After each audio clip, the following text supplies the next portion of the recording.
Dia segundo C, estou com muitas saudades. Bora dar sequência ao nosso conteúdo. Abram para mim, por gentileza, na página 86 da apostila Bernoulli. Bom, hoje nós vamos falar sobre Raul Pompeia. A exemplo de Manuel Antônio de Almeida, que nós estudamos no início do primeiro bimestre, autor do livro chamado Memórias de um Sargento de Milícias, que é um livro de transição do final do romantismo e início do realismo, o Raul Pompeia ele também entra para a história da literatura como um autor que publicou apenas um livro extremamente famoso, O Ateneu. Este livro foi publicado em forma de periódico, de folhetim, ou seja, por jornais da época. Porém, em 1888, ele vai ser publicado de forma inteiriça. Alguns críticos vão classificar este livro como impressionista, ou seja, devido à ótica subjetiva do narrador diante a história em que ele conta. Ele também pode ser classificado como naturalista devido à problemática sexual retratada e à morbidez das cenas de morte. Morbidez significa enfermidade, corpo doente. Realista, devido ao poder de observação do narrador e sua visão completamente desiludida, mesmo reconhecendo que se trata de uma experiência emocional das coisas e não uma visão objetiva delas. Expressionista, porque representa o grotesco, imagens distorcidas e o drama existencial dos alunos que estudam no Ateneu. O Ateneu é uma escola, é um liceu para meninos. O protagonista se chama Sérgio, ele vai ser protagonista e também narrador da história. Ele conta essa história já adulto, então é um livro de memórias. O tempo da narração é posterior ao tempo da ação que ocorre no enredo. Então o Sérgio está se lembrando daquela experiência ruim que ele teve estudando no Ateneu. O romance, ele é autobiográfico, porque assim como Sérgio, protagonista da história, o autor Raul Pompeia, ele também estudou em um liceu aos 11 anos de idade, na mesma idade que o Sérgio vai estudar no Ateneu. A obra permite duas leituras. A primeira num plano individual, centrada na vivência do protagonista. A outra num plano sociopolítico, em que o Ateneu ele representa a monarquia decadente do Brasil. E o diretor, o Aristarco, que é o diretor do Ateneu, ele representa o governador dessa monarquia já falida. Entretanto, essas duas leituras não devem ser feitas de forma isoladamente, porque elas se completam.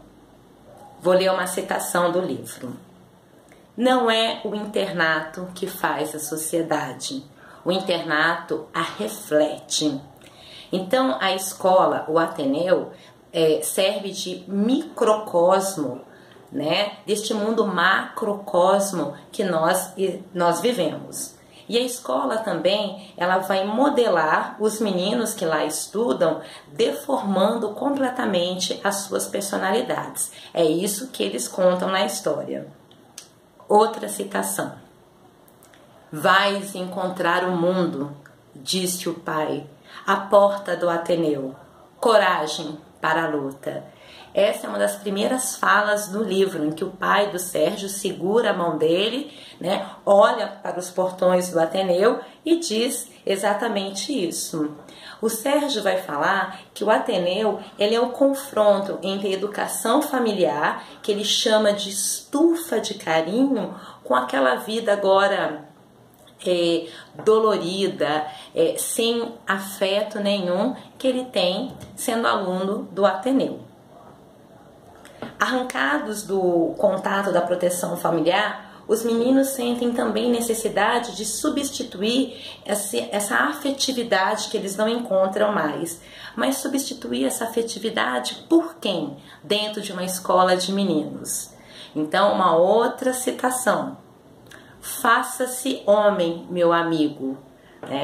Um aluno chamado Rebelo diz isso para o Sérgio assim que ele entra no Ateneu, porque ele explica que lá dentro desse liceu é uma lei da selva. Ele não pode aceitar a proteção dos mais velhos, Os alunos mais velhos, eles gostavam de proteger os alunos mais novos, mais frágeis. Só que essa proteção, ela ocorre no plano de homossexualidade.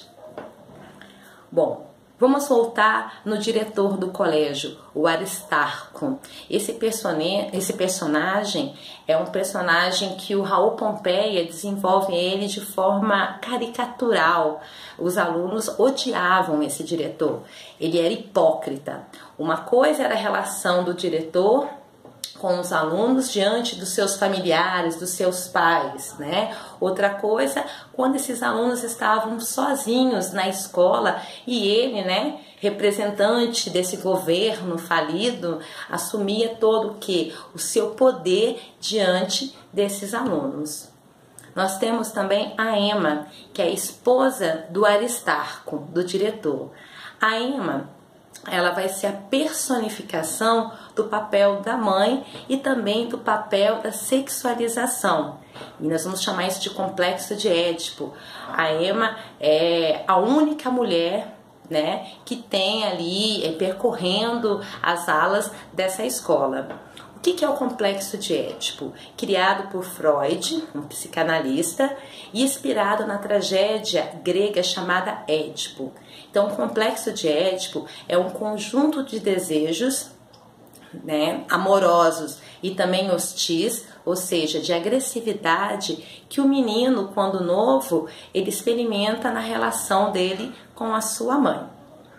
Bom, a história encerra com o incêndio do colégio, que aí representa a queda dessa monarquia, Américo é um dos meninos também, estudantes do Ateneu, ele provoca um incêndio. E aí os críticos da literatura vão falar que essa foi uma forma do Raul Pompeia se vingar daquele liceu. O que não ocorreu na vida dele real, então ele vai se vingar dessa escola, desse internato de meninos através da literatura e da ficção, tá? Bom, estou adorando o trabalho de vocês sobre Dom Casmurro. Vou falar um pouco sobre o livro na próxima segunda-feira, porque eu não posso... Eu tenho que ser imparcial com essa história, mas estou gostando muito da discussão de vocês, tá? Eu sei que é inquietante porque é uma obra completamente aberta. E aí, qualquer dúvida, por gentileza, vocês me procurem, entrem em contato. Lá nas mensagens eu também vou deixar uma sequência de exercícios para vocês fazerem aqui mesmo na apostila, certo? Até mais, beijos!